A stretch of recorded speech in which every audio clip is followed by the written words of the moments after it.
Hi, this is Saka, and I'm going to go over the practice test. So I'm going to do 1 through 11 on this podcast, and then in the next one I will do the second half. So here we go. We've got our pen here, and let's go through the first question. So the first one says pressure is the result of random motion of the particles in the collisions and their surface. This is totally true. So, and the reason why this is because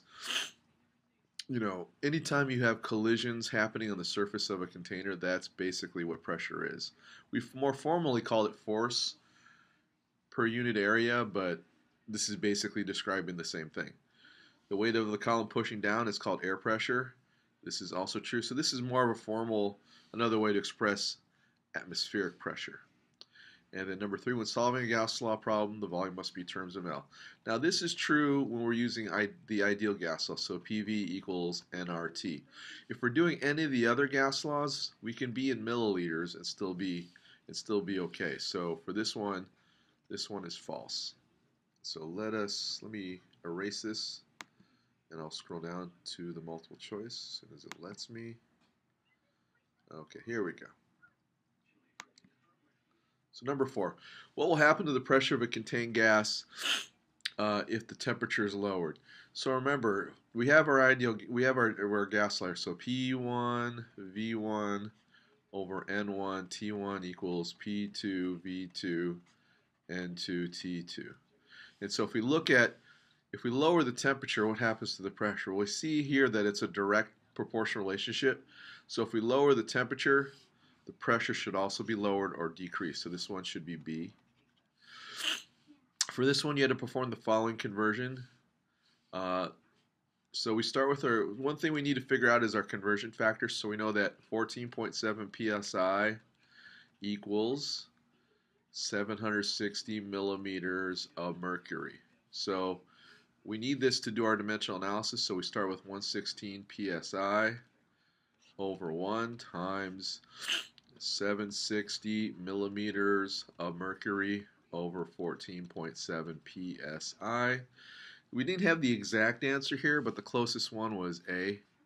So, if worst comes to worst, you can just go to the closest answer. Same thing for number 6. We know that 1 atmosphere equals 14.7 psi, and this is something you're going to have memorized for tomorrow, of course. And again, it's the same as number 5, so 19.8 atm over 1 times 14.7 psi over 1 atm. And we get our answer, which was B. So this one was B. So let's continue on.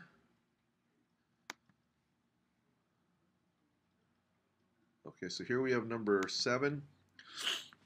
So 7, a weather balloon with a 2-meter diameter at ambient temperature, this means room temperature, holds 525 grams of helium. What type of electronic probe could be used to determine the pressure? Well, if we want pressure, we don't want thermometric because that's a fancy way of saying thermometer. We don't calorimetric because that's more for, I guess, temperature. Photometric is more for like wavelength and frequency. Topometric, I don't even know what that is. So the only one that makes sense is barometric, because remember we talked about barometric pressure and barometers, and that's kind of where that comes from. So that is 7. And let's continue on to 8. Okay, number 8. Okay, so we have diffusion. Okay, and so with diffusion, remember diffusion is moving from high concentration to low, and more importantly, it is a random motion. It's not dissolving. It's not traveling slowly because we don't really know. It's slowly means we'd have to compare it to something else. Stop, definitely not. And expanding steadily, that doesn't make any sense. So A is the right answer here. Number 9, if we have a mixture of 2 gases, A and B, they diffuse across the center. You know that A diffuses more quickly than B. What does this tell us? Well, remember, according to kinetic molecular theory, the kinetic energy of gas A should be equal to the kinetic energy of gas B. Remember, kinetic energy is equal to 1/2 mv squared. So if they have the same kinetic energy, that means that even though their masses are different, that means that the velocities will be different as well. So if A diffuses more quickly, that means that A must have a lower mass. Okay?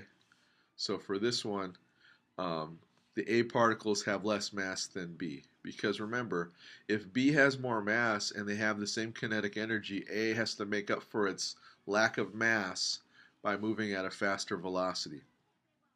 10. Which one of these would diffuse the slowest? Remember, this again, the greater the molar mass, the slower the diffusion. Okay, so basically you're looking here for the one with the heaviest molar mass. And if you look that up, it's actually C. Okay, last question for this podcast, and then we'll move on. And I'll see you in a little bit for the part 2. 11. Under what circumstances might a gas decrease in volume when it's heated? So again, we need to look at our relationships, right? So P1, V1, T1, N1 equals P2, V2, N2, T2. So let's look at what, if the gas is held constant at STP, that doesn't seem right. B, the gas remains under uniform temperature. Again, if things don't change, the volume can't change. So A and B are like the same answer.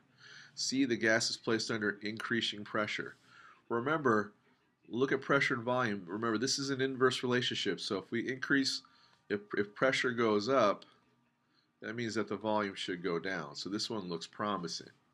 The gas undergoes a decrease in pressure. Well, if we decrease pressure, that means that the volume should increase for D. So that's no good. Oops. That's no good. And this one is no good. The gas increases in density. Well, increasing in density means that, remember, density is mass over volume. And that really doesn't help you. It just means that the mass is getting bigger. It has nothing to do with the volume. It actually probably means the volume is getting smaller. So the only plausible answer is C. And so I will stop here, and I will catch you for the second half of this podcast on part 2.